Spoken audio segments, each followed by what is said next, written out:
Welcome back to the Hawks Zone, our bi-weekly segment, Pulse of the Hawks, with Mookie Alexander back with us again from Field Gulls. Mookie, we appreciate you coming in, man, hanging out after a game like yesterday, man. This is a tough one. We got a lot to talk about, but we love this segment, and it's going to be great chopping it up with you here. Yeah, it's great to chat with you too. It wasn't great to watch last night's game. Just another home embarrassment, man. I don't know how they're this bad at home. And this is like a multi-year problem thing. They're going to finish with a losing record at home, and they're going to finish with a winning record on the road. So as far as I'm concerned, they should wear their road uniforms this weekend. Yeah, let's hope so. We're going to get into a bunch of stuff, offense, defense. There's a lot of things to talk about. But before we get into that, guys, if you are watching it and you haven't went down to the channel and subbed, go down, hit the sub button for us, like the videos, share the videos. It all helps out the channel. So when we come back on the other side, we're going to break it all down for you guys. Well, I'm the best corner in the game. This run. What a run. Get off me. DK. Yes, sir. Hey, it's John Schneider with the Seattle Seahawks. And Washington's got a win. Leo Washington. The Seahawks are going to hold the NFC Championship. Every year, the NFL does. Is it going to be another 9-8? We've got to finish something. They have to fix the offensive Part of his line. success and part of Ambition of being the LOB One a year, that's trading DK Metcalf. Trade him aggressive. This is the Hawks Zone Rundown with Ryan and Bryce.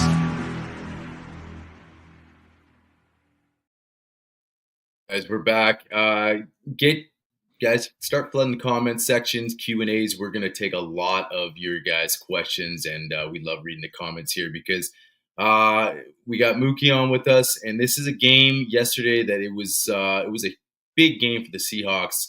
Riding a win streak like we have, Mookie. I want to get your thoughts on a lot of things, but what I took away from that game more than anything, when I looked at the win streak, and then we play a team like the Packers, who are obviously in a very, very strong division this season, best in the NFL. And they come into Lumen Field and put it on us like they did. I mean, they hit us in the gut from the get-go. You kind of look at that 4-game win streak, and there were some great things to talk about. Obviously, this defense was coming on. People are trying to start over throwing out nicknames. But it said a lot more about the teams we played. You talk about the Cardinals. We played them twice, sort of a fringe team, not really a playoff team yet. The Jets are just a mess. And the Niners just aren't the Niners. They have their own problems.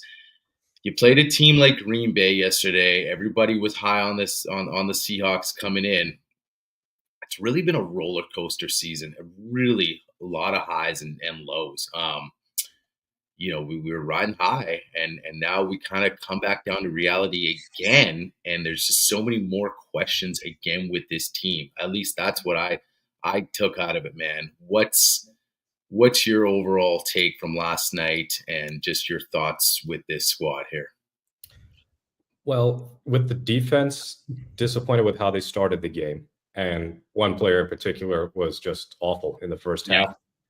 But I thought the defense at least salvaged itself in the second half, and that the Packers just made some great plays. The last touchdown to Dobbs, that was a beautiful catch and just a sick play that you tip your cap. It was a very difficult grab to make, and Dobbs made, and that was the dagger. So the run defense improved in the second half. Leonard Williams showed up, had a couple of stops, and so did Draymond Jones. But the offense, just too many self-inflicted wounds, whether it's Gino or whether it's Sam Howell coming in or whether it's the penalties by the offensive line. Basically, the only thing they didn't do was drop the ball in terms of pass catching. But again, another game under 200 or under 300 yards of total offense. I think that's like 5 on the season. It's going to put Ryan Grubb under a big microscope, because the Cardinals game was cool and all. It was cool for a half because, of course, they didn't score a touchdown in the second half. And the pass-heavy approach in a game that didn't become totally out of hand until I guess when Howell came into the game, it's just mind-blowing to me. Charbonnet wasn't ineffective. He had a couple of nice runs, and they insisted on passing the ball. And if you're going to insist on passing the ball, have a better quick game than you actually have. And if you're going to pass the ball a lot, please do not have long developing pass plays and leaving your tackles out on an island and leaving everybody in one-on-one situations on third and manageable. It was just a bad game plan, a bad start. And they've been digging themselves out of holes over the last couple of weeks. I mean, the 14-0 against the Jets, the early 7-0 against the Cardinals that they quickly dug themselves out of. But, you screw around too much, a better team like Green Bay is going to punish you. And they did not let up. And maybe the most disheartening thing was just watching the ease at which the Packers were able to gain 6-7 yards. They didn't rack up explosives in the run game, but they were consistently moving forward. And the Seahawks defensive line looked overwhelmed, and so did the linebackers. So I knew that the Seahawks weren't suddenly like this, the most amazing defense we've ever seen. I still think they're, somewhere around average to above average. This offense is the worst we have seen in years since the 2017 offense. And that was the year where Wilson had to do everything because the O-line was bad and they couldn't run the ball. 2016 was not too far off, and that was a year that Wilson got hurt. So 2017, we also know Bevel got fired. 2024, if McDonald's anything like Pete's, this is I guess Grubb becomes his Jeremy Bates, because as I said, 2 episodes ago, this is a total disconnect between what I assume McDonald wants and what's actually being run. I mean, this offense is going to give any team in the league, including the absolute worst, a chance to win the game. And we've seen it because they already actually lost to the Giants. Yeah, Mookie, it was tough to watch the offense for the entirety of that game on Sunday. But, for me, there was a couple parts of this defense. Like the defense, as you did allude to, they did get better. Like the second half, the run defense kind of came back to life again. We kind of saw the adjustments, and Ernest Jones and those guys, kind of mentioned, in the post game that, hey, we were kind of caught communicating too much prior to the snap and certain things, which I think is a more Matt LaFleur took advantage of what he knew of Mike McDonald's defense of they like to do a lot of communication. They like to do a lot of things. Let's move and do things last second before they can actually adjust to it, which you got to tip his hat. Matt LaFleur is a very good offensive, minded head coach. I've gone back. I've watched the All-22. I watched the game copy again as well. I don't have words for this offense. It's so disjointed. Like, there's no identity. Like you even alluded to, like Charbonnet was running the ball actually quite well. Like I think he only had 8 carries in the entirety of the game. He ran for 54 yards. He's averaging 6 yards a carry, and we're going away from it. Like, there was at no point that I think when we were even down 14, am I going in my head, okay, we have to completely abandon the run game here in the first quarter. Like, we're not down 2 scores with 5 minutes left in the fourth quarter or 7 minutes left in the fourth quarter. We're down 2 scores in the first quarter within the first 7 minutes. Okay, we can still run the ball. We can still have some resemblance of balance. And, we'll get into some of the comments today from the press conference with Mike McDonald, which I think were actually quite not eye-opening, but kind of lead you to believe there is probably a change coming. Part of me thought this morning when I woke up that I was going to see something saying Ryan Grubb had been let go and Jake Peetz was now promoted to offensive coordinator. Like Gino gets hurt on the screen because all we do is the JSN screen, and every team knows that we do the JSN screen, and this is exactly how it looks, and that's all. There's nothing built off of it. There's no other option or fake JSN screen. We're doing this instead. Ryan Grubb and Scott Huff, because they're a tandem group, I think are really good college coaches. They can run a college offense. And we're going to talk about this, but we talked about it last night. I believe that DeBoer was more the mastermind behind this offense than Ryan Grubb was at Washington. But it's to a point now where it is so bad and it is so disjointed that you can even see it on the television, like a couple of sideline shots. Mike McDonald's looking around like, what are we doing? Like, he looks perplexed at what we're calling and why we're doing certain things. And your head coach should never have that look on the sideline ever. No, it shouldn't. And they were moving the ball at times. I think 3 of the first 4 possessions, they were able to get into Packer territory, or there might have been one drive where they already started in Packer territory because of a bad punt or something. But then there's just a negative player in there. The Geno interception was terrible, and there's no two ways about it. But the route spacing, as Corbin Smith pointed out, is also terrible. And this might be the hash marks thing all over again, where you're running concepts that might work with more field and different spacing with the hash marks, but down in the red zone, you're basically running defenders into your receivers. So that this continues to happen, they continue to have too many routes that are pretty much all in a straight line. So there's no multi-tiered attack. I think Grubb is in significant trouble, and it's a good thing that he's up in the box, because I am pretty sure that if he was down at field level, McDonald would have ripped off his headset personally. The passing game is really concerning, and to me, the lack of play action that's happened all season is bewildering. And I do not think it is the offensive line stinks issue, because you know what? For as much as we've had our issues with Shane Waldron, he committed to play action even when Jake Curran and Stone Forsythe were starting tackles. So if you mean to tell me those two are anywhere near the level of Abe Lucas and Charles Cross, then we're not living on the same planet. You can do things to mitigate having a bad offensive line. And previous Seahawks offensive coordinators, to some degree, have been able to do that with success. But Grubb, he seems to just keep trying to want to run his offense independent of his own pass protection quality, which continues to be substandard. Especially these third down calls where no play action at all. The red zone issues continue. I'm watching the Vikings-Bears game, and the first touchdown of the game was a play action from Darnold to Justin Jefferson inside the 10. How many play action passes have they called in the red zone this year? It couldn't be more than 10. I'm sure if I pull up NFL Pro right now, it would be fewer than 10 pass plays. It's straight drop back or it's a run play to usually nowhere. This offense also has played a difficult set of defenses, in absolute fairness to them. But you know what? Tough shit. They're going to play Minnesota this weekend. And the Vikings have the number 1 defense by advanced metrics. They, I believe, are second in takeaways. They're among the league leaders in sacks. That could be a complete mismatch, whether it's Geno or Sam Howell or Jaron Hall, or we bring Jim Zorn back for a day. Whoever starts a quarterback, it might not matter, because Brian Flores against Ryan Grubb, that looks like a squash match in terms of just being able to strategize and game plan effectively. Yeah, I mean, the thing is too, like he just looks lost, right? I mean, things just pile up and pile up. I mean, I go back to a few weeks ago when they had literally 10 or 11 plays at the 1 yard line, and he did not know what to do. I mean, to me, there's just no excuse for that. And if that happens once, sure. But then you have a game like Charbonnet runs for 100 plus, has a great game, the best game on the ground all year by any back. And I thought for sure they would go back and do the same thing. And I understand Green Bay might have a better defense against the run, but so what, right? Why are you going to go to something different when you had that much success? Stick with it. Stick with the run. Have an identity. And I go back to the 10 plays and everything else that piles on. And my biggest takeaway is the culture of this team. You know, you don't just build on one side of the football, where Mike McDonald, we talk about, he wants to build his defensive culture. Well, he's the head coach of the football team. He's building a Seattle Seahawks culture.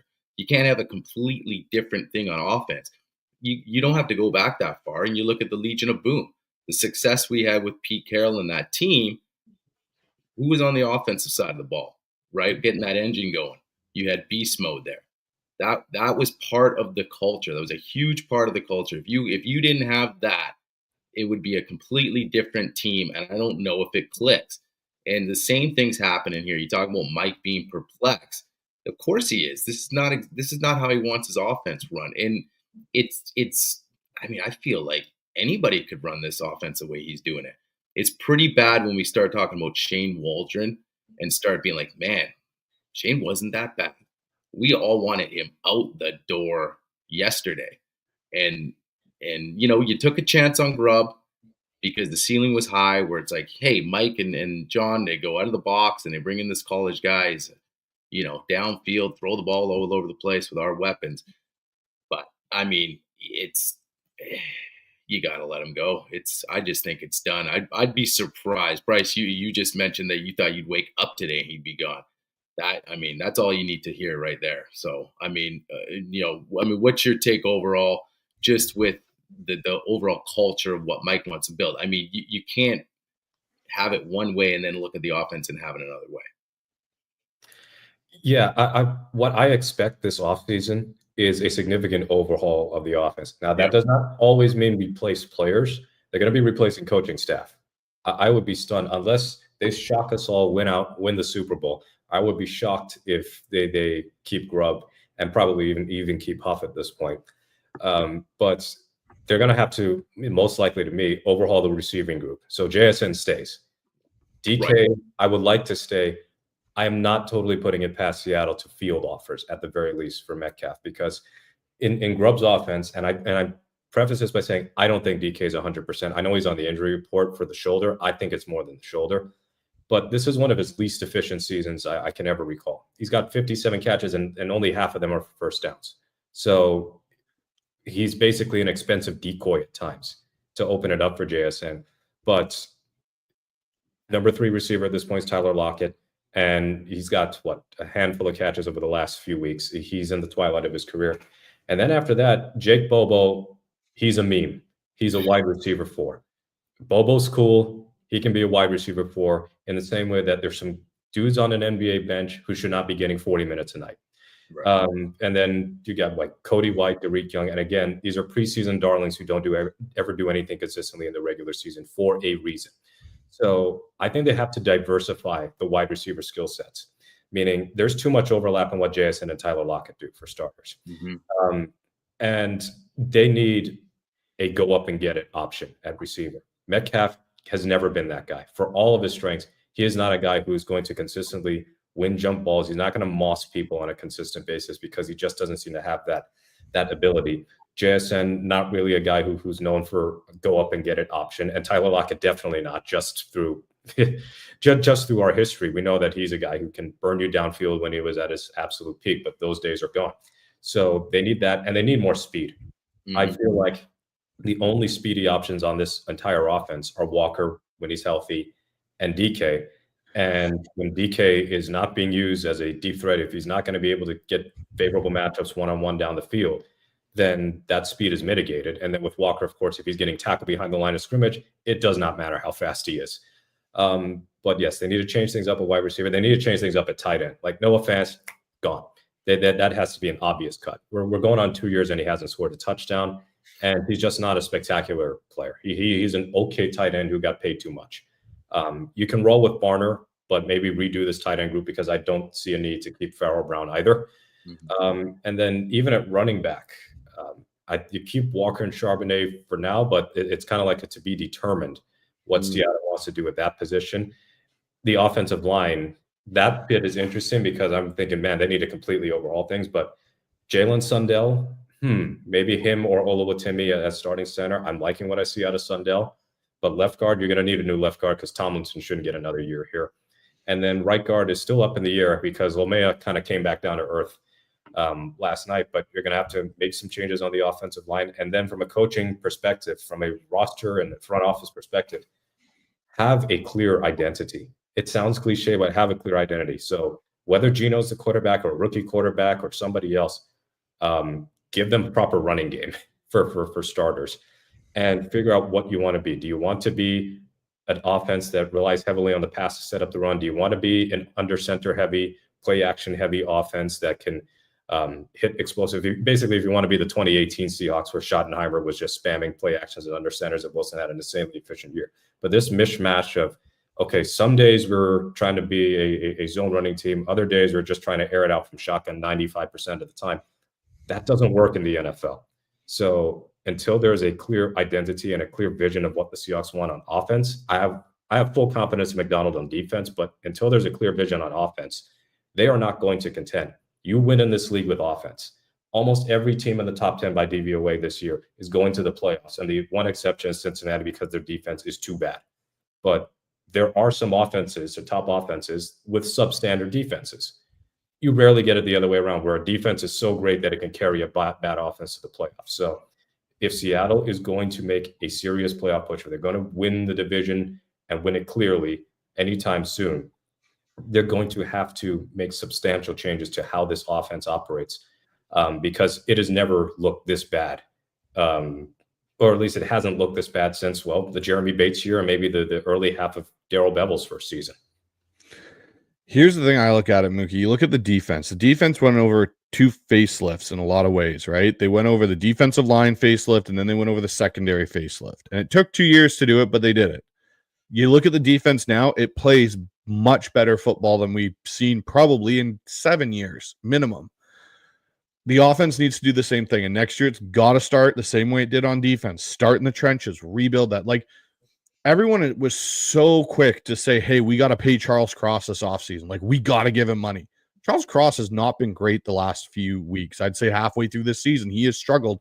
Now that Abe Lucas is back, and Abe Lucas struggled last game, and I still don't understand PFF's grading system because both of them graded in somewhere near the 80s, especially Cross did. But, like, Charles Cross has struggled this year. And I know there's other points to that, whether it's Tomlinson or whatever, and being left on an island. But to be a guy that was the 9th overall pick that you were looking to anchor your left side of your line, he has struggled. You need to see something more out of him. I look at this and I go, you have to figure out what you're doing at guards, because I don't know if there's anybody on this roster that currently is an answer. Yes, we drafted Christian Haynes. Lamea came back down to earth and may truly just be a, pinch hit kind of guy for a couple games if you have an injury. Abe Lucas struggled. Like, he looked bad yesterday. He was completely, getting shoved around by Rashawn Gary and such. And that was the most, that was probably the most disconcerting thing for me. That was a bad pass rushing team statistically. Like, Green Bay wasn't good. And they shoved us around like they were a top 5 unit. And, like, again, like, I don't get John Schneider grew up under, like, the Mike Holmgren, Ron Wolf, Larry Thompson, that whole regime in Green Bay, and they had phenomenal offensive lines that let Brett Favre do what he did. We have never had a good O-line in Seattle, really. Like, people want to talk about 2013. That was a O-line that was allowed to do certain things in the run game. You had a young Russell Wilson that could make plays with his legs and extend things to give that O-line a shot. And you saw what happened as that O-line, started losing pieces and Russell got older and his legs started to slow down. It got bad. There's so many things that need to change. I think there's only a couple guys you keep on this offensive staff. I think the running back coach, I think Pete's, maybe you keep him around if you're going to promote him internally, because it depends what that looks like in the, out in the free agent market of offensive coordinators this offseason. But you look at Green Bay, you look at Detroit, you look at Minnesota, you look at a lot of these teams, they balance between under center, play action, bootlegs. Like, Sam Darnold is not, in my opinion, so much more talented than Geno Smith, but he plays in a system that allows him to look more talented than Geno Smith in some aspects. Like, it's completely asinine to me that our offensive coordinator came in here and has made Geno, in some respects, worse than what Geno was prior with Shane Waldron. And we were all ready to get rid of Shane Waldron. We were like, get this guy out of here. He's horrible. They need to bring somebody in that actually has NFL play calling experience. And that may be Doug Peterson. That may be Mike Kafka. Who knows? But you cannot do this. Okay, yeah, you tried to go for innovation and it failed epically. Mm-hmm. So it'll be an interesting offseason for them. But I think what I have down there is Grubb one and done. Do you think he's one and done, Mookie? Yeah, I think so, barring something miraculous over the last few weeks of this regular season, and if necessary, into the playoffs. And really think about the offense and also the offensive line. Green Bay's got one of the cheapest lines in the league, and it's still going to be relatively cheap next year because most of that starting offensive line is also on a rookie deal. I mean, they lost John Runyon Jr. in free agency, and it's like they were just pushing Seattle's quite expensive defensive line around and supposedly talented defensive line around throughout the game. Jordan Love was not pressured very often. So you can have a, quote, cheap offensive line and succeed. It also means that you got to hit on your draft picks. And I think that Lucas, he just had a rough game, but we'll see how it goes the rest of the season. I think he's been good since coming back. But Cross, he's been middling. Nothing terrible, but nothing great either. And certainly nothing that makes me want to go, I want to make him a top 10 paid left tackle. At the very most at the moment, I think he can get his 5th-year option picked up, but really he's not looking like somebody who is deserving of a huge contract extension. And then, as you said, the interior of the offensive line is going to most likely look different, but there needs to be a clear connection between front office, meaning John Schneider, and the offensive coordinator in terms of who fits what specific blocking scheme. Because the fact that they took Christian Haynes, and while I'm not super worried about him yet, the fact that they took Christian Haynes in the 3rd round and he loses out to Bradford and then loses out to Lomea as a 24-year-old who's been in college for forever, that tells me that there was some sort of disconnect between front office and the offense and Grubb himself as far as, is he a fit for what we want to do? So there is a significant onus on Schneider as well to get this right with the offense. I think they've generally gotten it right on defense this year. I'm satisfied with the defensive improvements, but the downturn on offense, very surprisingly so, is arguably killing the season. And you just can't have that happening because, it's one thing if this was a super young, inexperienced team across the board, but you've got a veteran quarterback, you've got veteran receivers, you've got a veteran starting left guard, you've got a veteran tight end. They can't have the youngsters also learning and the coaching staff also learning at the same time. And that was the risk of hiring so many people into prominent positions that they'd never been in before. But Grubb in particular and Huff, they just look out of their depth. Yeah, I mean, we can go on and talk about Grubb. And the thing is, to finish off, I just don't know what he's thinking. I really don't. I mean, I don't think we needed a genius guy to come in here. We need a guy, like you said, to say, what is our identity? Do we want to run the ball? Great. Then let's run the football and not come out a week later and say, well, you know what? Maybe I'll just line up in shotgun 70% of the time and just throw the ball around the field. And you know what? I don't have the strongest offensive line, but I'm going to act like I do. So for me, I'm over Grubb. I think we all are. And I'm not looking for, we got to get the guy. Like, we got to hit it. I just think, to Bryce's point, you need a guy with some NFL experience. And you know what you have. You have some veteran, let's see what the roster's like next year. But you have the pieces you have. Now work with it. Don't be this bad. Shane Waldron had a bad offensive line. We've had bad offensive line. This isn't a new thing, right? And that's the whole point. It's never been as bad. And then, we're talking about a guy like DK Metcalf who was supposed to have a breakout year, and he's statistically having one of his worst. So that frustrates you too, because you see the people you have, and they're not. 8 carries for Zach Charbonnet is just unacceptable stat. It really is. Especially, I could understand if Ken played last week and now Sharbs is your starter this week, and you're a little gun shy about handing him the ball off X amount of times. He had the best game in a Seahawk uniform this year running the football against Arizona, and you decide not to run it. So I don't get it. It's a huge head scratcher. Sticking with the offense, and we'll talk a little D. Talking about Gino, gets the injury yesterday, Sam coming in. You talk about John Schneider, and, never really, a lot of people think he's never really been on board with Gino per se. He was this bridge, and now he's kind of the best option you got. Could you see a situation where, there was talks about, maybe he gets the 2-year. Could he? We talk about cleaning house. Could he clean house with guys like Ryan Grubb and Scott Huff? And could you just see, him moving on from Geno Smith? I mean, you talk about the decision making, and I'm not saying that I don't know the long-term answer or the short-term answer, but you see the constant decision making and what you have. And I just look at it like, if this defense gets better and better, we go into an off season and Mike McDonald and Schneider start really adding pieces to this defense and getting in, maybe a step closer where Mike wants it, but the offense just is holding you back, because you can deal with it this year because sort of like, look, we're not, like you said, we're not going to a Super Bowl. But if you're getting close with this defense, could you see maybe John cutting ties sooner than later with a guy like Geno Smith? It depends on who's available. And first of all, anybody listening, no, they're not going to bring back Russell Wilson on a $40 million a year contract. You hear the Russ talk. Yep. You hear the Russ. Russ in this offense right now. I mean, I watched some of the Pittsburgh games. Without George Pickens, that offense doesn't function. Like there's people forget about the last couple of years Russ was here. I love how Russ is having success this year with the team. It's great, but yeah, like if you had Wilson on this offense right now, I could just imagine how many sacks he would absorb. Just entire, like maybe the deep passing game would be unlocked better because he could still play the classics. But in terms of the run around, improvise, you watch him in Pittsburgh, he can hardly move. So we'll leave him aside. He's going to get paid by somebody, and congrats to him.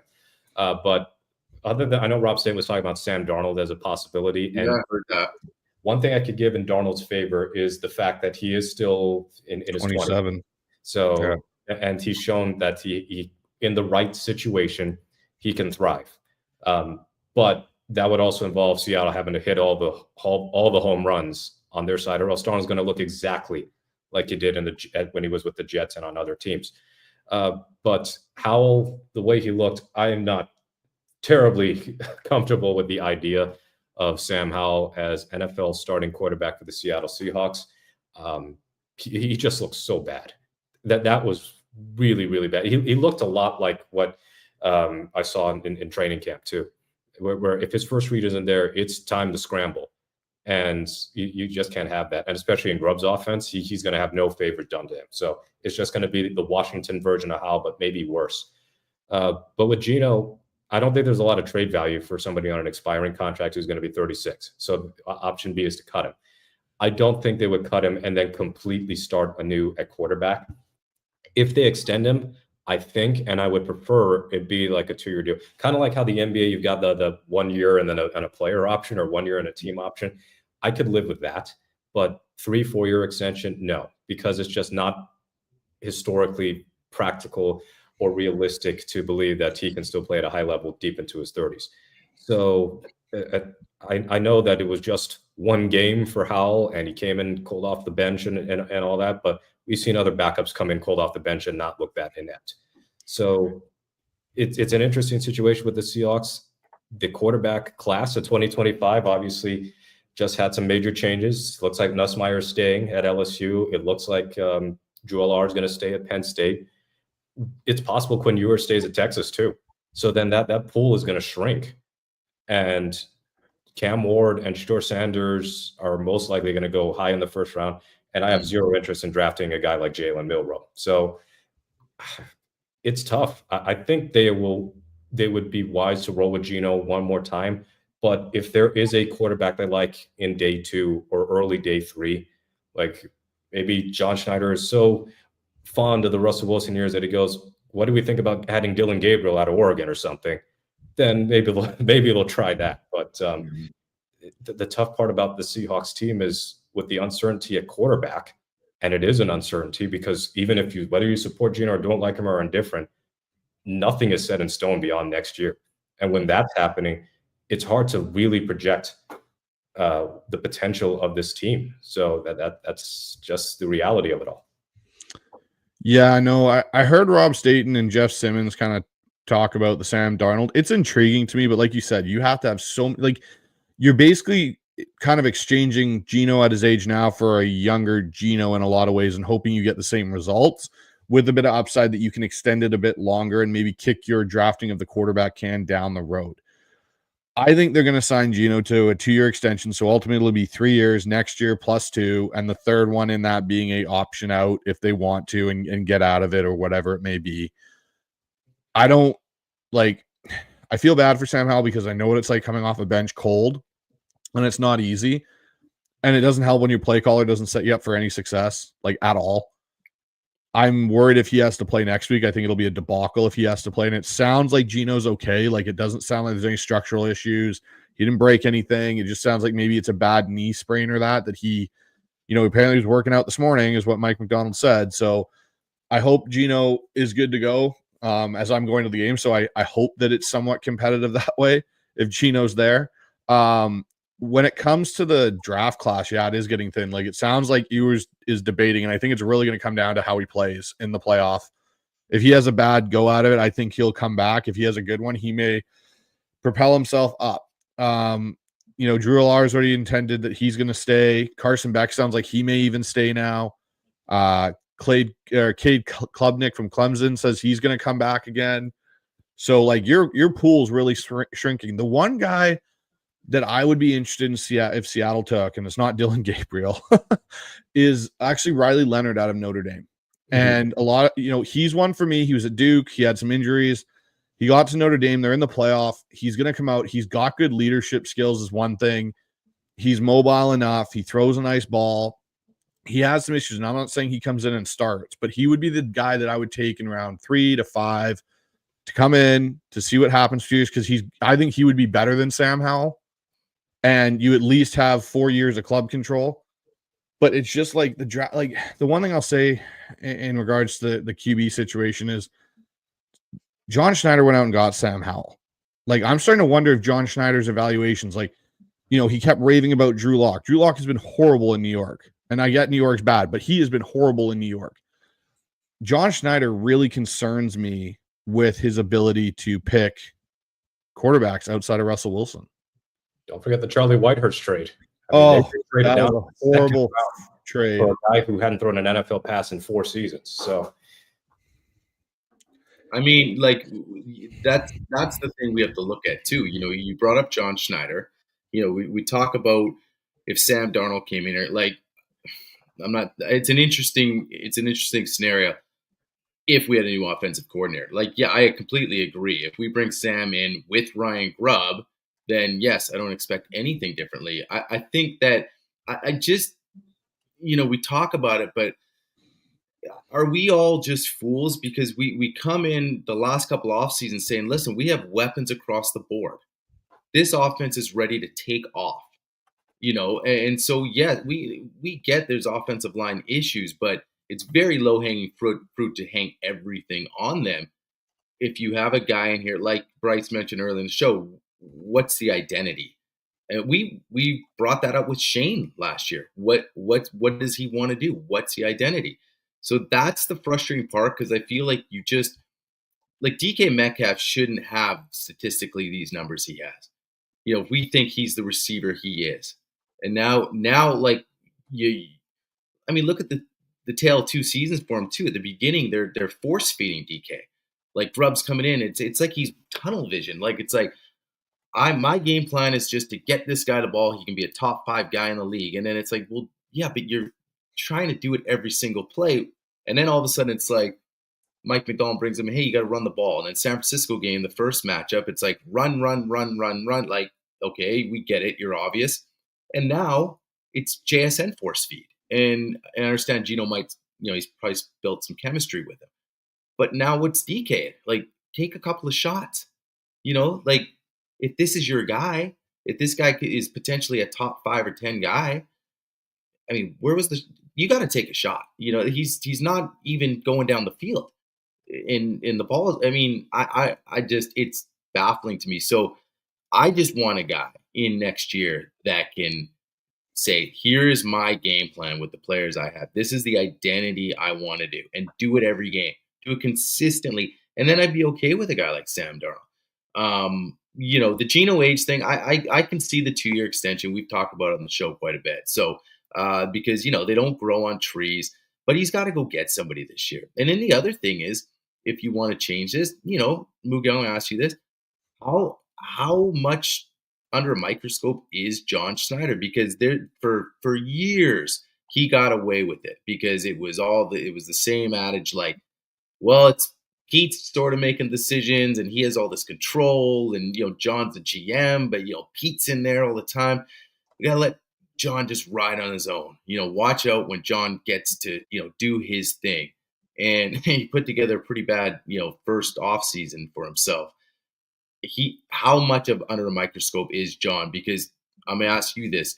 Do you believe that Schneider can really get this thing in the right direction? Bryce mentioned, I don't know about his valuation of QBs, among other things, man. So what's your take? It's funny because I mentioned when Howell just stunk out the place yesterday that he was another example of a really bad offseason of acquisition. I didn't say re-signing, because Leonard Williams giving him that extension was his pretty much his biggest win of the offseason. Yeah. But in terms of the people he brought in, holy smokes. I mean, Howell, Rayshon Jenkins, Pharaoh Brown, George Fant, at least the Fant one I could see, and he just got injured. It's bad luck. But 2 linebackers that week that are no longer with us. Watson, Baker gone from the team. Tomlinson plays all the snaps but doesn't play particularly well. It's just been a series of 1-year deals with guys who are not worth re-signing and are already off the team. So to me, the midseason moves he made by getting Robertson Harris to at least give some more D-line depth and getting Ernest Jones and swapping Baker, like that seems to be John at his best when he can get Quandre Diggs for a song or get Carlos Dunlap for BJ Finney, who didn't even play a snap in Seattle. And of course, the famous Marshawn Lynch trade in 2010. Those are examples of when John can work his magic. But this offseason really just was not good at all. So I think he's fine for this season. If they miss the playoffs, then at least narrowly miss the playoffs, I'm sure there'll be disappointment from ownership. And hey, this is back-to-back years you haven't made it. This is 3 out of the last 4. But they at least showed something out of the bye week. They got up off the canvas, and they were able to do something to put themselves in this position this deep into the season. But his contract, I believe, is up in 2027. So or through the 2027 draft. So if we give him 2025 into the 2026 offseason, I feel like that's the make or break for him. And it starts with the offensive line. Like you have to get this offensive line right. And the quarterback thing is going to be fascinating to me because if he decides we're going to hit the reset button, we're going to move on from Geno and then draft somebody else and kind of like start anew, that's kind of like resetting the clock. In the same way that I believe that trading Russell Wilson prevented him from getting fired because it bought him time to rebuild, get some draft picks. We could certainly debate how transformational this 2022 class has actually been, but at least the 2023 class between Spoon and JSN is enough to me to at least be confident on that side. And the 2024 class is looking promising. But yes, I think next season is really a must for Schneider because if they don't make the playoffs this year, that's going to be one playoff win in 8 years or 9 years. And as I said, the last episode or maybe like on the first episode of the segment, there are a lot of other GMs who would get fired for that. So yes, I think Schneider is fine, but that seat is starting to warm because this was year 1 without Pete. The training wheels are off, so to speak. This is your show. Now year 2, you essentially have to make it so that barring something crazy, you have to knock this out of the park or else we're going to move on from you, because I think that was the whole design of it all, that, all right, we know that you and Pete have got this partnership, so we're going to do a little experiment where the variable is remove Pete, and then it's just going to be you. So year 1, off season, not good. Mid-season, quite good. End of season, looking a little bit shaky. But this next off season, just to hammer home the point, absolutely vital. And he probably has to change the way that he handles these off seasons, because 1-year deals with guys who've basically got nothing to offer for the team, to me, that's just wasting cap space in a different way. I'd rather have 1 or 2 good free agents on a multi-year deal for a decent amount of money than just having these little 1-year deals where he's not finding the Bennett's and Avrils really anymore. Yeah, no. John Schneider, in my opinion, really needs to have a microscope and put on a seat that's got a little bit of fire under it right now. If he doesn't fix the O-line, and I know that's a lot to ask, but he's put himself in that position with years and years of bad decision making at that spot. You have to fix it. It has to be fixed this offseason. Not, it's going to take us 2 or 3 years. Like, fix it. Go spend the resources and fix the bloody O-line. They can't go anywhere without an O-line. That's as simple as it is. Their defense can, start doing really well. But you even look at that 2006 Bears team that went to the Super Bowl and played the Colts. Their defense was phenomenal. Their quarterback was horrible in Rex Grossman, and they had no offensive weapons, but they had no line. And they could run the ball a bit, and they got to a Super Bowl. That's not going to cut it now. But the big thing in there was they had an O-line. We don't have that. We have everything else but a freaking O-line. And it's really pulling at me, because I think John Schneider's done a phenomenal job in other aspects of building this team. but he has made such a distinct avoidance to actually fix the O-line and deal with that problem. It's like, no, I'll just keep pushing it down the road. Eventually it'll solve itself. It's not going to. You've tried that for 7 years. It's not going to, or longer than that. I'm so over this, people being like, well, he makes good in-season trades. And I talked about, like, that's what's saving him right now is the Robertson Harris and Ernest Jones for this year, at least. And last year it was Leonard Williams. And a couple of years before that, it was, Quandre Diggs. Like, he makes these in-season trades that gets people excited and saves himself. Like, it needs to be, hey, John, unless you fix the O-line and this doesn't get better, you're gone. Plain and simple. Yep. And it's easy to say this after a frustrating loss. You go, where was this during the 4-game winning streak? Well, I can't pretend like the first Cardinals game was anything remotely impressive by the offense and the offensive line. And some of these issues have persisted even during the win streak. It's just that the defense has played at such a high level. So, again, Schneider has done such a tremendous job over the years, but what have you done for me lately world, he hasn't been really at the top of his game. So I'm going to put this question. This is a quick one, and we'll get into it because our comments have been flooded with, questions and stuff from the listeners and viewers. So just Mookie, real quick, can this team compete in the playoffs?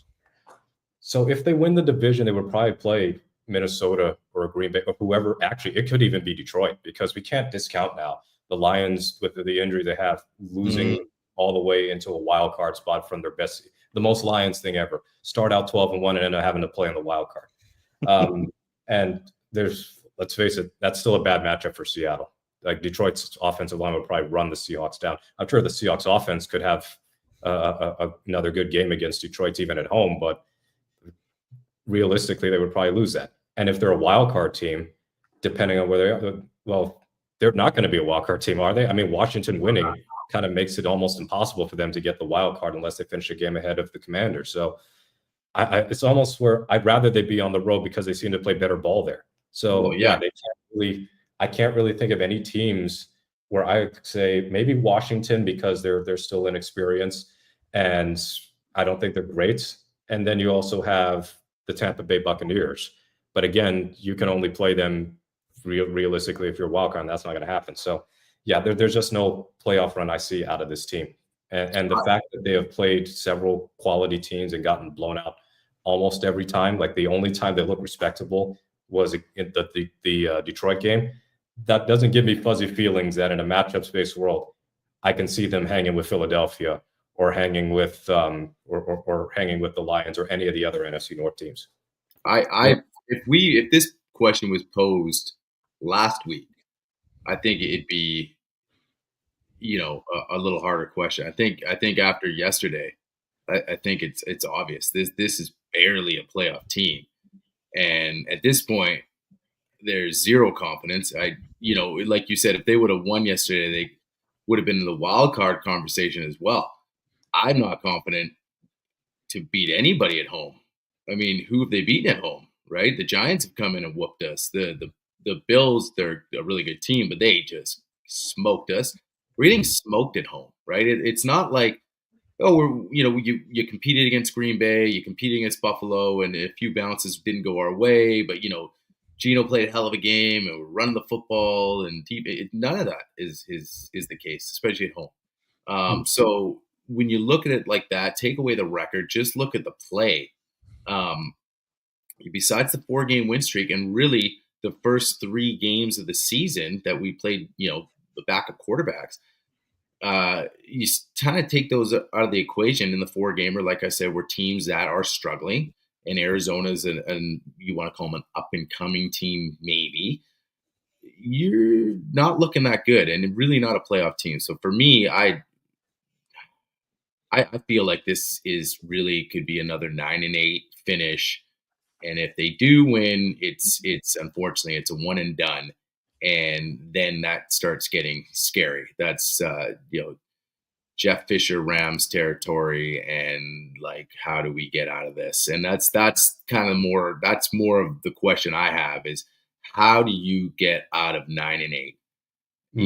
Does it take a 3-13 season? Does it take a not tanking, because it's just not what you do in the NFL really, but the team, that's the thing. We're not bad enough, right? We're just always there competing and, fighting for a spot. And it just gets to a point where are we going? And you believe in Mike with this defense, but look, it goes back to John Schneider, because he is what makes all the big decisions about coaching and personnel and who's coming in here. And so do we believe that he can turn around? So I think it just kind of goes back to him, whether it's the offensive line, whether it's the quarterback, or whatever it is. I think, how do we get out of this 9-8, and that's or 8-9, or I think that's what we really have to look at when the season is done. That being said, we do have 3 games left. This defense could really step it up, and because I look at, we'll talk to you a little bit here, and we'll get into some more Q&As. But like you said, they were asleep early on, and then one player was asleep the whole game. But the run defense really turned it on. So I think, I still think, looking ahead, that we could still compete because of our defense. I still think, I don't think this defense is a joke in that 4 game. I believe that Mike's got something going here. So we'll see. They can compete if the offense can become somewhat consistent. Yeah, for sure. That's the biggest thing. Run the ball. Run the ball. That's my biggest issue, is I don't know if the consistency will ever come, because I don't think Ryan Grubb knows how to create the consistency. Agree. Yeah. That's the biggest thing for me. So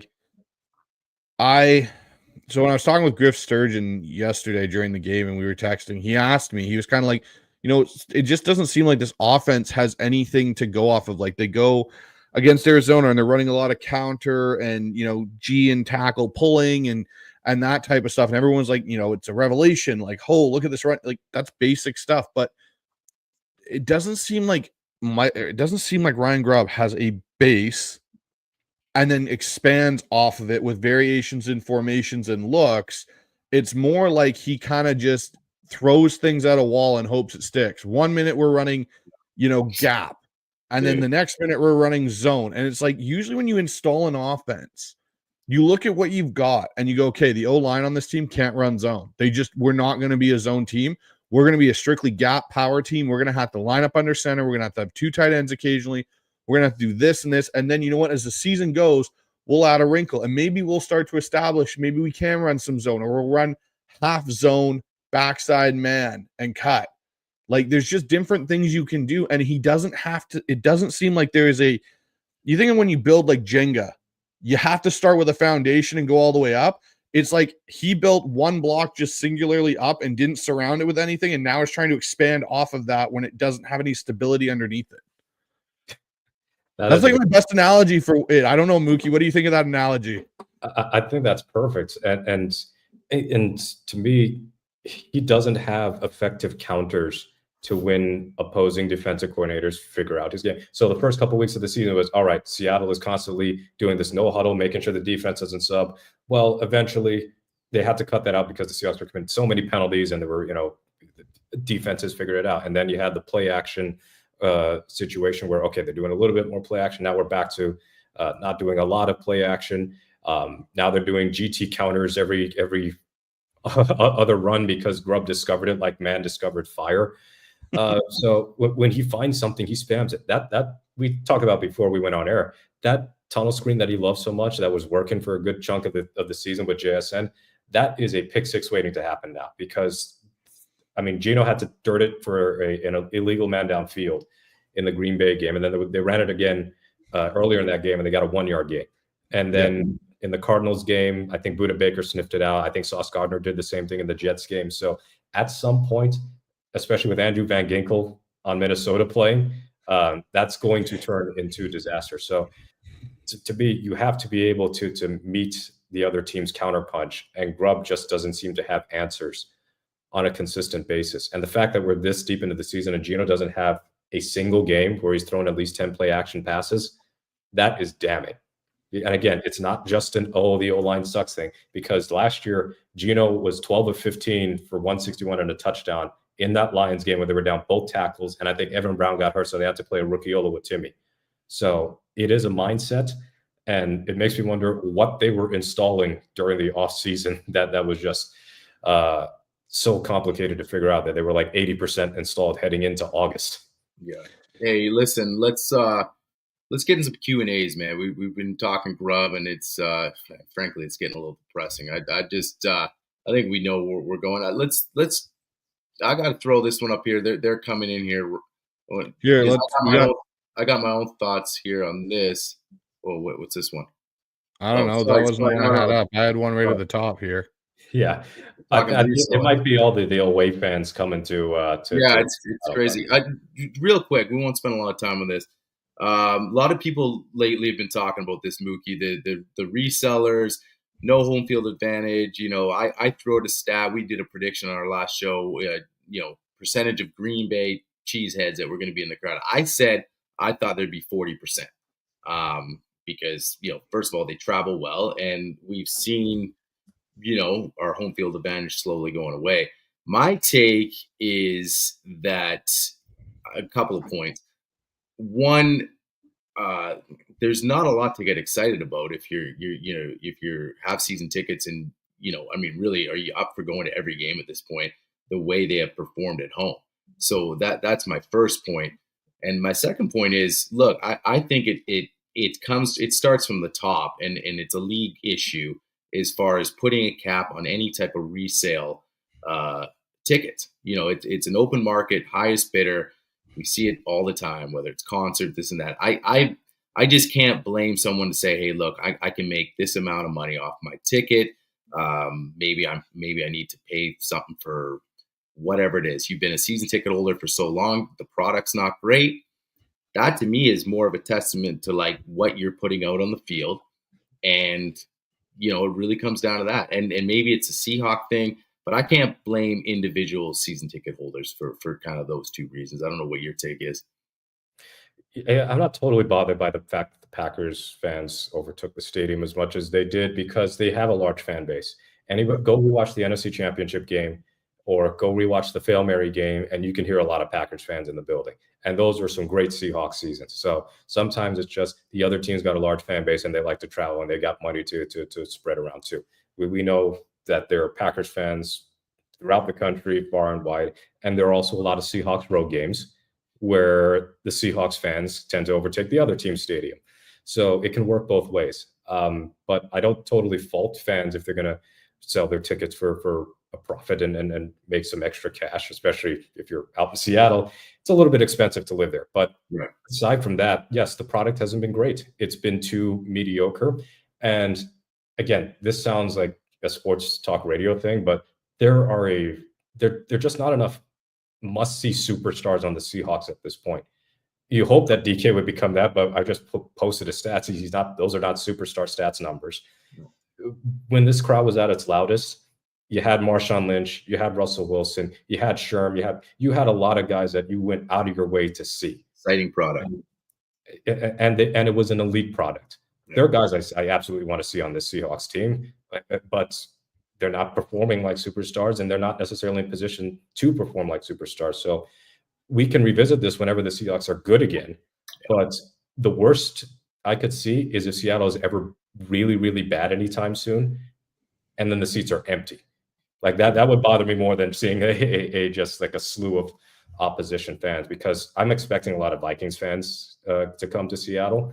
But a game like Arizona, sorry, the Cardinals just don't have a large fan base. So it sounded like a pretty hyped up crowd. So it is very matchup dependent, I think, as far as the percentage of away fans that come to the Seahawks. And we're seeing this throughout the NFL, where there are a lot of resellers and also people who want to travel. There's just more access and ease of travel to go to these games. So you have more away fans at stadiums where you traditionally don't expect to have a lot of away fans. I mean, maybe they should set up something like European soccer where there's a dedicated away section or something.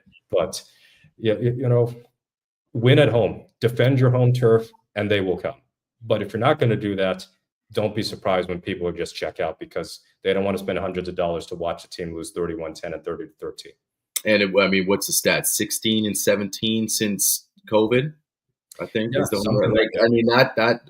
So right there, I mean, that just says it all. right? You're not. People don't want to go to the stadium. Sometimes they don't want to spend $30 for a beer. They'll say, I can flip these tickets and do something else. So yeah, and also this is not a new thing for the Seahawks because the 90s Seahawks teams, you could not get a lot of those games on local television. They were back in the day, history lesson for the younger folk. Those games were blacked out on local TV because they could not sell out the Kingdom.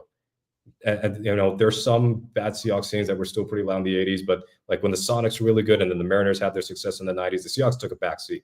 It wasn't really until the 2003 or 2004 season that we started to see Lumen Field start to really come up and into being one of the best home field advantages in the sport, because there was a prolonged stretch where the Seahawks were not even going to the playoffs and the product wasn't very interesting. And of course, it was a different period of time, but nevertheless, couldn't sell out the Kingdom. They had trouble selling out Lumen Field the first couple of years.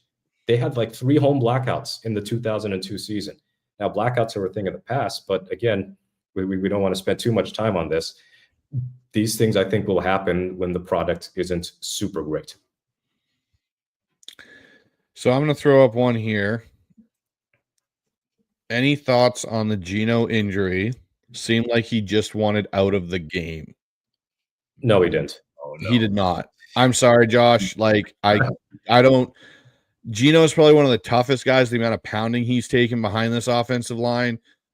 He tried to come back in the game, and it sounded like if they had gotten another score or a field goal there, he potentially could have, if they had closed the gap more than 10 points, that he might have come back in the game. I'm never going to question Geno Smith's toughness. Like the amount of abuse he has taken behind this O-line over the past 3 years, most quarterbacks may, that aren't as mentally or, physically tough as Geno would have tapped out. Sounds like injury-wise, from all reports, he's probably going to play. But I'm sorry, man. Like, that's not a good take at the second part of that. Like, he wanted out of the game. There's no chance. Don't forget, this is a dude who got hurt by Aaron Donald in the Rams game last year. Drew Lock came in for a few snaps. I don't think they gained a single first down. They lost the lead.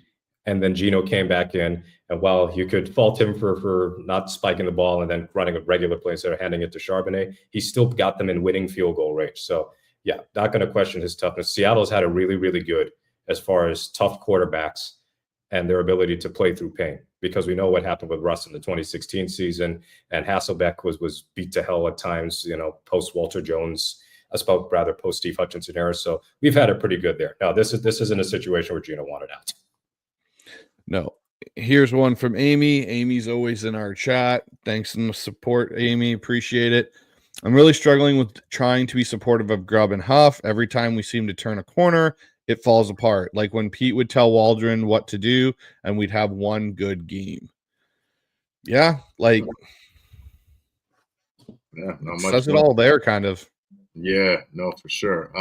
What about something like this? Like we all love Spoon. But do you agree with any of this? Like, you been aggressive with the Witherspoon pick. What we said later on, but do you think there was any chance that they were maybe thinking of moving up and trying to maybe sell out a bit on the get up to number 2 where Stroud was? Or like I know there was talks that they really like Anthony Richardson, but even if you like Anthony Richardson, would you try to move up one spot?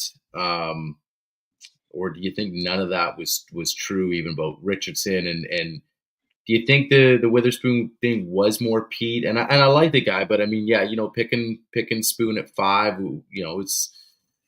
it is tough, right? Because you're like this, you don't get to pick 5 much, especially this team where we talk about being 9-8 and 8-9. Last year we picked 16, right? We not much are we in that top 5. Do you think there was any truth to the Richardson thing? Do you think they should have got a little more aggressive to try to move up? I mean, it's easier said now with the success Stroud is having, but yeah, because you had that pick. It's easy to look back on now, but it's never been John's style though, right? And that's the other thing. Like his style is move back and accumulate picks, and it would have been probably out of his nature too, right? Yeah, I mean, the only time he's really traded up in the first round is technically by not having a first round pick because of Adams, you trade back into the first round by dealing Wilson. And they did it in a very weak quarterback class. So I know hypothetical John Schneider could have drafted Patrick Mahomes. Hypothetical John Schneider could have drafted Josh Allen. He really liked Andy Dalton. He didn't draft any of them. So hypothetical John Schneider is one of the great GMs of our time.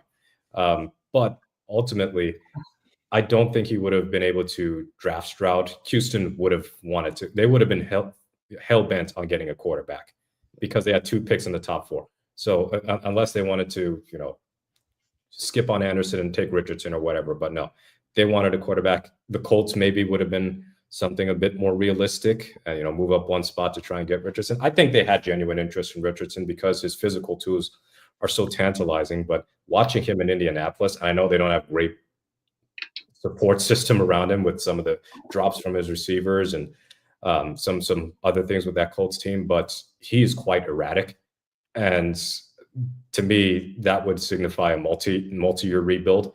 But at some point, Schneider's going to have to take a quarterback, right? I mean, they can't keep kicking this can down the road. You're going to have to press that button sooner or later. But the Richardson thing was I thought would have been better for us because he would have sat behind Geno for 2 years, a la Jordan Love. I mean, who knows if you threw Jordan Love in the fire, the second you draft him, if he wasn't sitting behind Aaron. I mean, we'll never know. But would he be this successful? I mean, you like the Green Bay organization, but so that's where I think Richardson would have benefited more as well. Because like you said, that Colts, I mean, here you're the starter. It's a mess. Good luck. You've only played how many college games, right? So that, And also we know Pete loves his corners, but he also never loved them enough to draft him in the first round.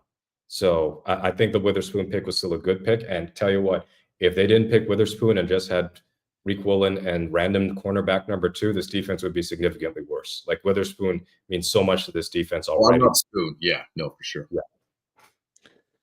So here's a question I'm just going to kind of pose before I get to this one, Mookie, to you. What do you think they do with Tyreek Woolen? With Reek, Reek. Yeah, Tyreek Woolen. Yeah, that would be an interesting combination. He would be like ridiculously fast if you combine Tyreek Woolen and Reek Woolen. But I think more often than not, he is a good cornerback, and at times great, as we saw in his rookie season. But when he's bad, he looks like Trey Flowers. And that's literally who I thought of the other night too. Yeah, that Packers game, he looked like Trey Flowers at times. But I tell you what, Trey was willing to hit people for better or worse. Woolen has always been inconsistent with that. What bothers me with Woolen is less about his coverage skills, because I think he's got very good ball skills more often than not. He's got all the physical traits. He's fast. He's got that arm length, and he's got the height to deal with taller receivers.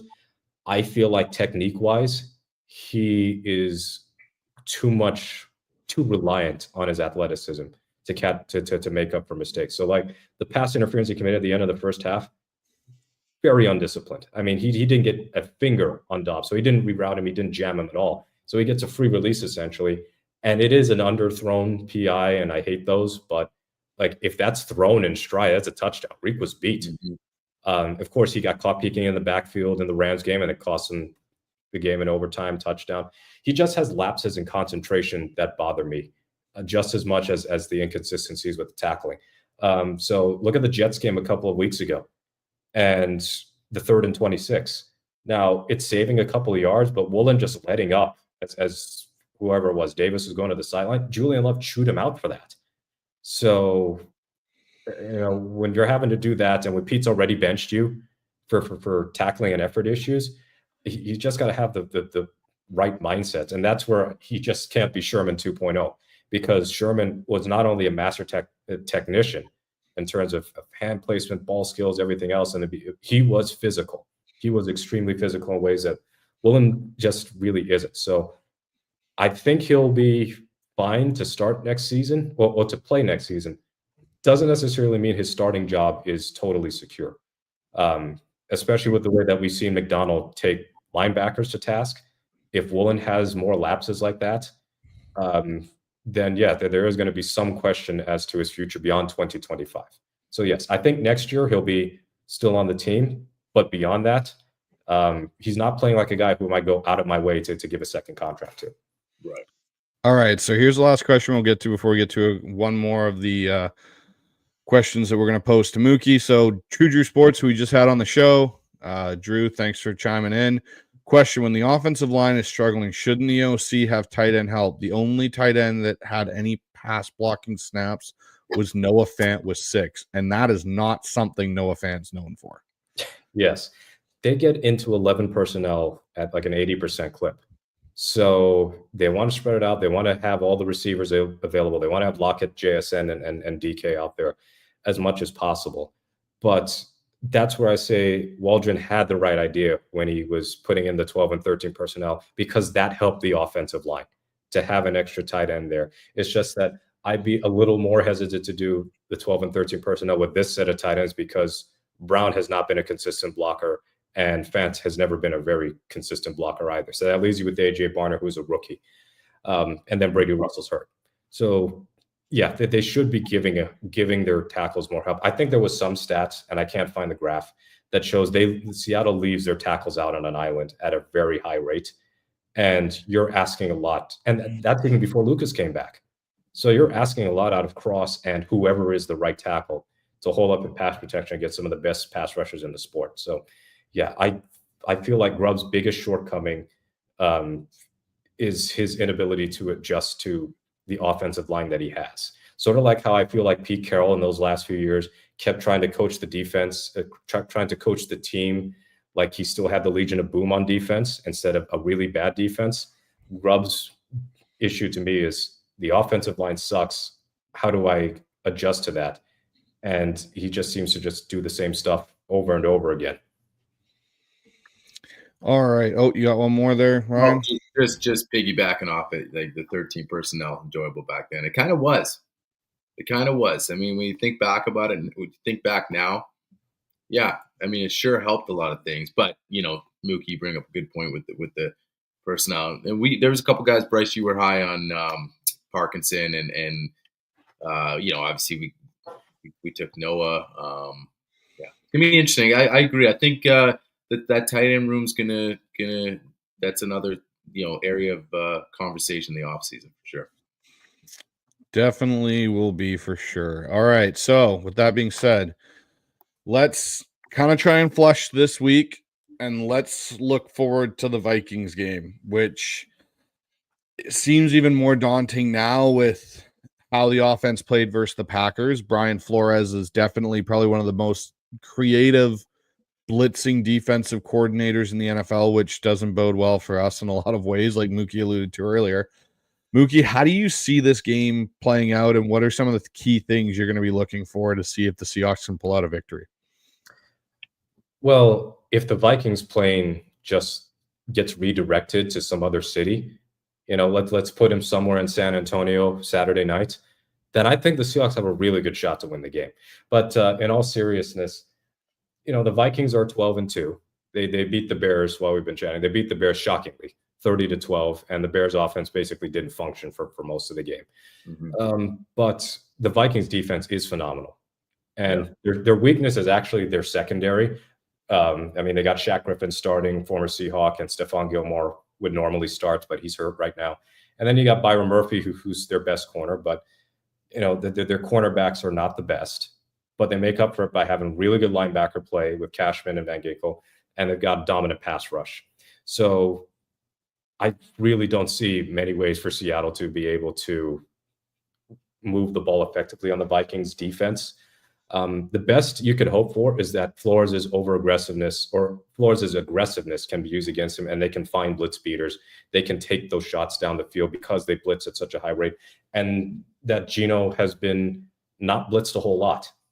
Like his best game was against Detroit, and they were blitzing the hell out of it. So it seems like Grubb would rather have an offense that has a lot of one-on-one matchups than has one that has to deal with a lot of zones, and then his whole operation falls apart. So I guess that's one way. Defensively for the Seahawks, the Vikings offensive line maybe just lost Brian O'Neill, the right tackle. He had a wrap around his knee. So they would be playing Cam Robinson at left tackle, who's in for Darius, so he's not coming back. And then maybe they're having a backup right tackle too. And that could be a chance for the Seahawks pass rush to shine, because Darnold has taken quite a few sacks this year. I am worried like hell dealing with Jefferson, Addison, and Hawkinson, the three sons of Minnesota Vikings football, because with Josh Jobe at corner, he's been good, but he has no shot against Jefferson or Addison, really any of those receivers. So they're going to have to get quite creative to be able to slow down that Vikings offense. So if they can pressure Darnold and they can stop Aaron Jones, then they may be able to have enough stops on defense such that the offense is able to, have a low target score to win the game. They're not unstoppable, this Vikings offense. They struggled with Jacksonville. They had a 12-7 game. Even for stretches of this game that I watched tonight, the Vikings had several possessions where they were going 3 and out, not getting first down. So, over the Pete years, they would have some sort of crazy win against a team they had no business beating. We're running out of games for that to happen. So if there was ever a game for that to materialize, it has to be this one, where they just punch way above their weight. They play their absolute best, cleanest football. Ryan Grubb finds that part of the playbook where they go, okay, we can do more than just screen passes as a way to dissuade an aggressive pass rush. We can have, different types of running plays than GT counter over and over again before they figure that out. We can use DK Metcalf differently than we have been using him. He doesn't have to be decoy Metcalf, as he's been humorously called. It's going to be tough. Like, the Vikings are probably going to win, but the best hope I can have is that they're competitive. If they're competitive, then I'll be satisfied.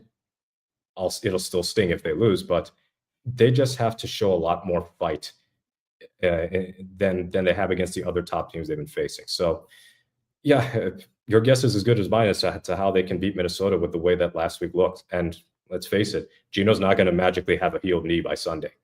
So, in a twisted way, if Grubb will, with Geno compromised, doesn't that kind of force Grubb to go to a quick game and not have him stand back there for an hour and a half?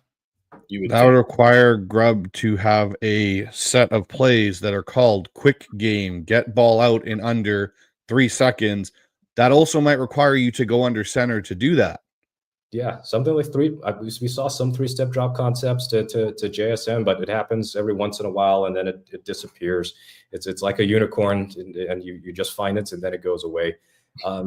Somebody said, Brendan Meyer said, maybe a run game. Yes, if K9 is back, I'd like to see those GT counters, because Charbonnet it's been better, and maybe he's having his Rashad Penny moment for all we know, but Walker does open up this offense quite a bit when he has rushing lanes. So, but the Vikings run defense is also really, really good. So, just let's put it this way: if they win this game, it's almost a guarantee that Week 18 is for the division. Just because of, I believe, if you play around with the ESPN playoff machine, they would have the strength of victory advantage. If they would beat the Vikings and beat the Rams, they could lose to the Bears. We wouldn't want that to happen, because that would have us feeling extremely down for 10 days. But if it comes down to that, they still have that lifeline. As much as we've been wallowing in our misery the last 24 hours, they still control their own fate in this division. They win out, they're in the playoffs. They beat the Vikings and the Rams, they're in the playoffs based on the playoff machine. So, again, this is, I guess you could say the Packers game was the one they could afford to drop. It's just that we feel bad because Geno got hurt and they didn't look all that competitive. But it is a week-to-week league. Anything can happen, as cliche as that sounds. I have enough trust in McDonald that he can find some ways to slow down the Vikings offense. As far as Grubb being able to match wits with Brian Flores, though, probably not happening. They're going to need some luck. They're going to need some special teams fumbles, like, on the Viking side. They're going to need some special teams defensive turnovers. Bounces. Like, I mean, our fumble luck has been so bad this year. Yeah, I know they recovered one with Jacobs, but when Jaden Reed muffed that punt when it was still a 10-point game and he fell right on it, I thought, well, that's the chance gone away. It's like it's every week there's been a chance to recover a fumble of the opposition, and they're unable to do it. It's just bad luck more than anything. So just spin that luck around, and you never know what can happen.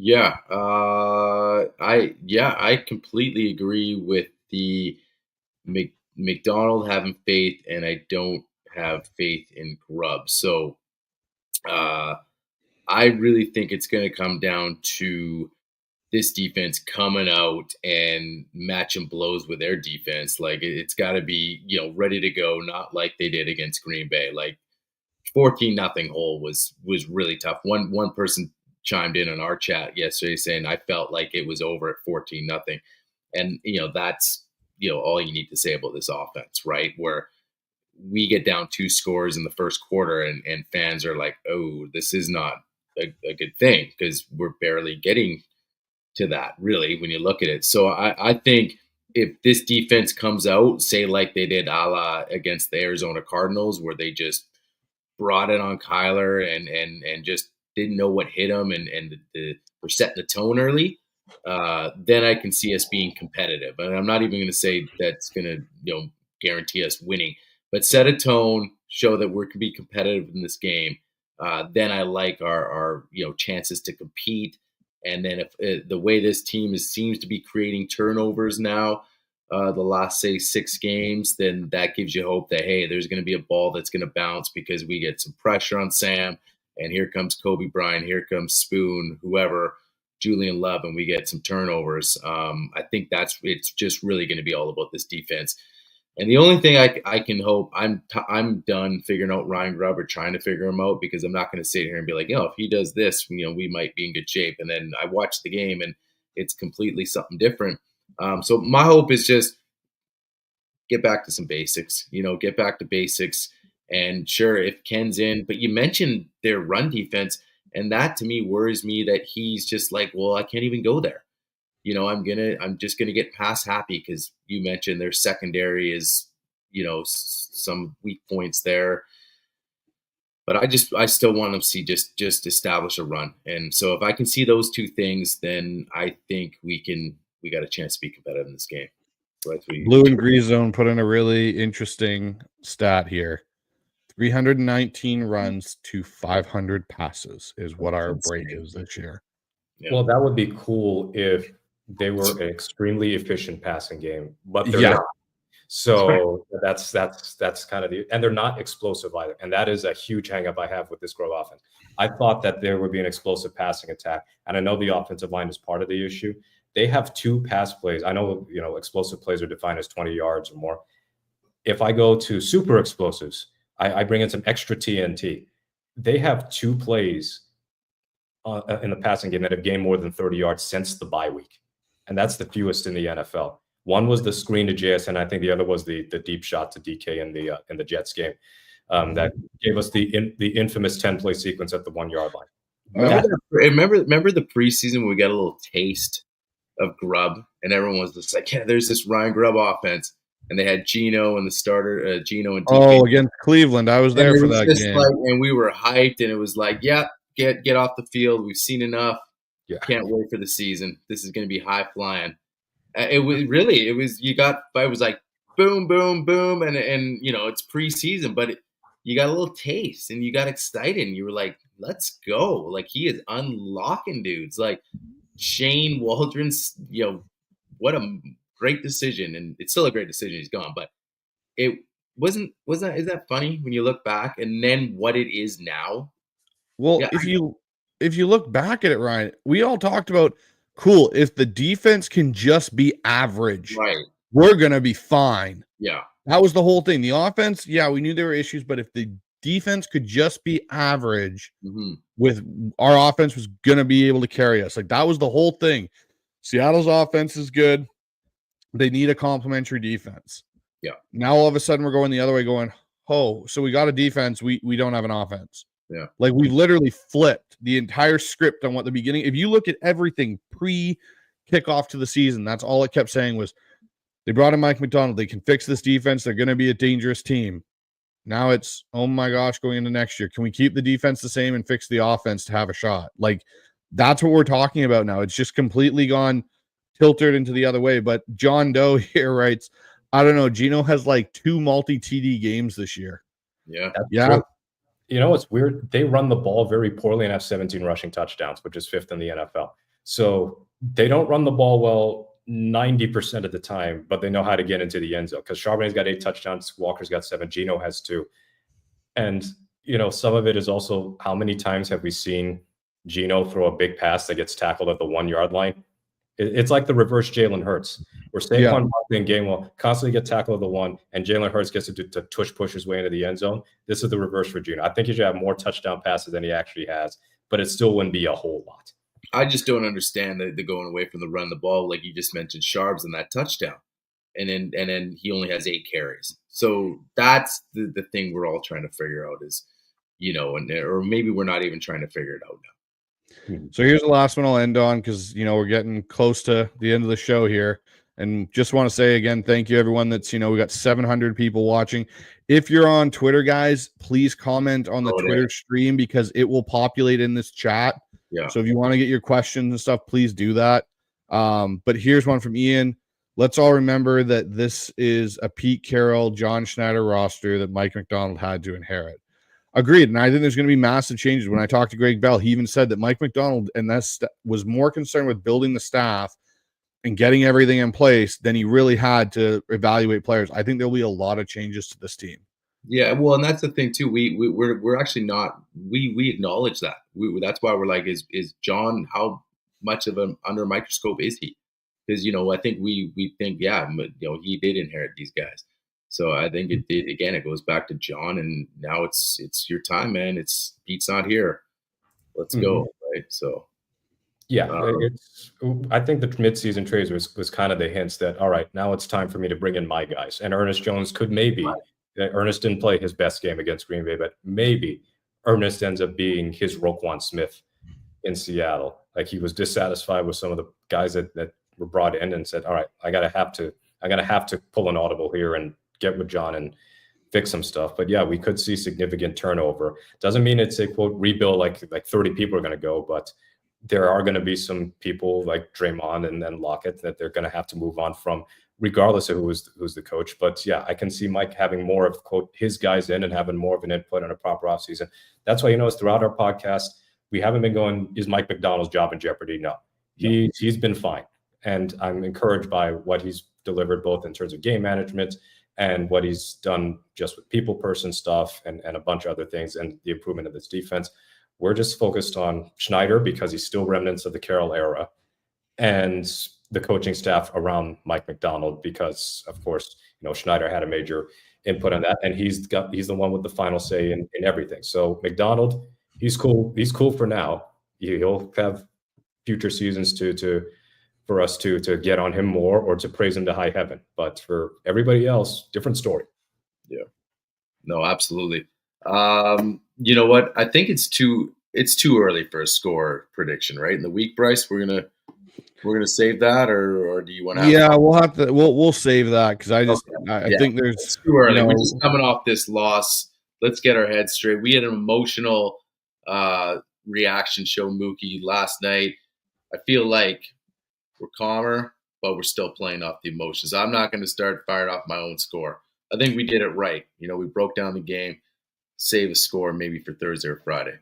Well, yeah. Well, also we got to wait till Geno actually practices. Just because Mike said doesn't mean that's a big factor. Yeah. Because if I hear on Friday Sam Howell is starting and Walker's also still out, then I'll be checking to see by the end of the game whether or not the Seahawks have 100 yards of offense. So we're gonna need to see who.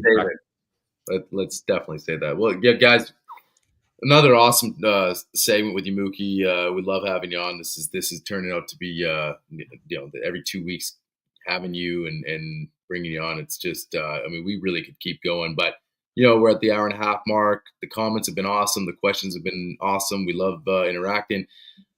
Before we get you out of here, where can everybody find your work with Field Gulls and everything else you're doing? Well, you see it over there, Mookie Alexander on Twitter and on Blue Sky. I guess Mookie Alexander Blue Sky or whatever, however it's called .bsky.social. If you're on Blue Sky, you get the idea. And then Field Gulls at Field Gulls on Twitter and also Blue Sky. So all of my work and my staff's work is over there. Occasionally, I'll write national columns on SBNation.com. And the fact that the Atlanta Falcons had to survive a Hail Mary attempt to beat the Las Vegas Raiders tonight vindicates me as far as my belief that Kirk Cousins is pretty much cooked. But yes, I will occasionally write some national stuff for SBNation.com. As for this week on Field Gulls, yeah, we're probably going to do a lot of a deep dive into the Grubb offense and what ails this team. So look out for articles statistically or analytically. We also got some film breakdown, I'm sure, from our good buddy Alexandre Castro down in Brazil. Awesome stuff. I look forward to that, especially that Grubb stuff. Yeah. So guys, go over there, check out Mookie's work and all the stuff that they're doing down at Field Gulls. Guys, yeah, appreciate it. We're going to be Pulse the Hawks is back in 2 weeks. So by that time, we'll have a really good idea where this team is sitting playoff wise, and we'll already have that Vikings game under our belt. And yeah, 2 weeks later. So here we go. That's it for us, guys. Awesome stuff. And go Hawks. Go Hawks. Go Hawks.